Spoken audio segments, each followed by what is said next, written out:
Every SaaS board this year is asking the same question. What's our AI strategy? Wrong question. The real question, the one nobody's asking out loud, is our leadership team even built for what's coming? Because here's the thing. Pricing models can be rewritten. Products can be rebuilt. Roadmaps can pivot in a quarter. But leadership is the slowest moving part of any company. And right now, it's the part under the most pressure to move the fastest. This is the SaaS of All podcast. I'm Rob. Today, what SaaS leadership actually has to become, not 5 years from now, this cycle, and why the leaders who look the most confident right now might be the ones about to get it the most wrong.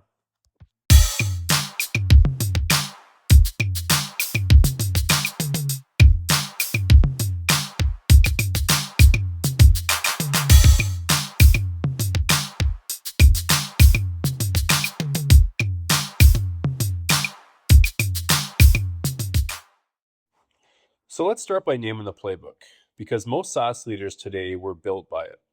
Land and expand, hire ahead of growth, seats as the North Star, NRR as the report card, a CRO who scales the machine, a CPO who ships the roadmap, a CEO who raises the next round on the strength of the last quarter's logo count.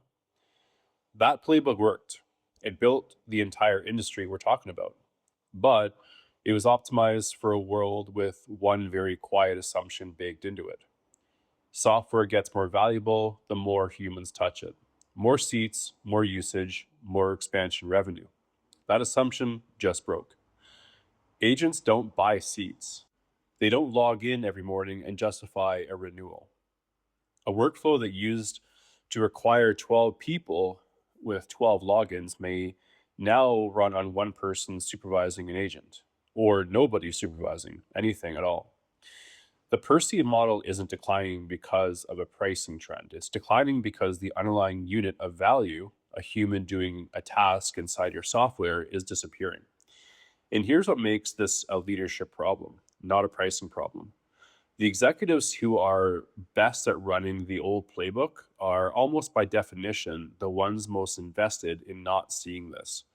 You don't get promoted to CRO by being the person who argues your own growth engine is obsolete. You get promoted by making the growth engine hum, which means the org chart is quietly full of very talented people whose entire skill set is optimized for a model that's dissolving underneath them. That's not a knock on them, it's physics. Incentives don't bend towards self disruption on their own. So, if the old playbook is aging out, what replaces it? Well, four things, not soft skills, structural ones. The first, leaders who can make irreversible calls with incomplete information. The old SaaS era reward iteration, ship, measure, adjust. The AI transition doesn't give you that luxury on the calls that matter the most. Replatforming your pricing model, restructuring your product around agents instead of seats, cutting a legacy revenue line before it cuts you. These are bets you can't A B test your way into.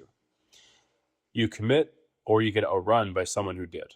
The leaders who thrive here aren't the most confident. They're the ones who built a real process for deciding fast under real uncertainty instead of waiting for certainty that was never going to arrive. And number two, leaders who are willing to shrink in number to grow the company. This is the hardest one, in my opinion, and it's almost entirely psychological. If your product now does in one agent run workflow what used to take a 5-person team and 5 seats, your seat count is going to fall, even while your customer is getting more value than ever. A leader still managing to the old scoreboard will fight that shrinkage, discount around it, or quietly punish the team for it. A leader built for this era treats a falling seat count with rising value, delivered as a signal the transition is working, not a fire to put out. That requires walking into a board meeting and defending a number that looks bad by the old math and is actually the best news in the deck.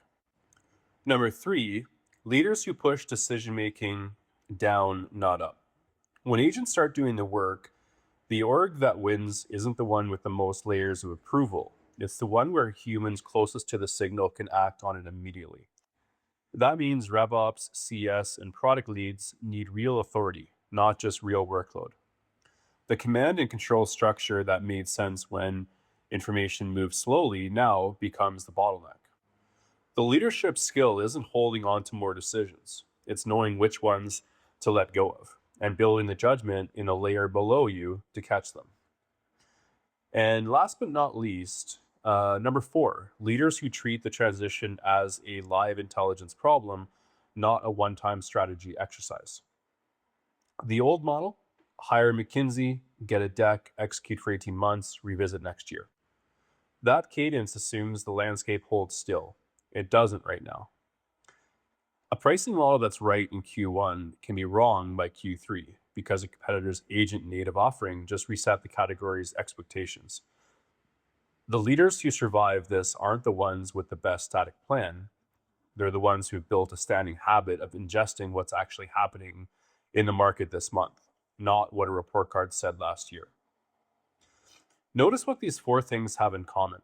None of them are about AI knowledge, not one. You don't need your CEO to be able to explain a transformer model. You need your CEO to be able to make a hard call, defend an ugly looking but correct number, delegate real authority, and stay current instead of static. That's not a technical leadership problem, it's a courage and process problem. So let's talk about the part that should make you a little uncomfortable. There's a version of AI leadership happening right now that's mostly theater. The all hands where the CEO says we're an AI first company now. The new head of AI title stapled onto the existing org chart with zero actual authority attached. The board slide with a roadmap of agent features. While the pricing model, the comp plan, and the org structure underneath stay exactly the same as they were in 2019. That's not leadership adapting. That's leadership performing adaptation while the structure underneath stays frozen.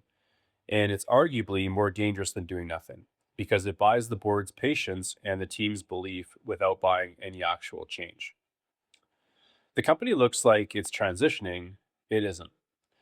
And by the time the gap is visible from the outside, it's usually too late to close it quietly. The tell is simple.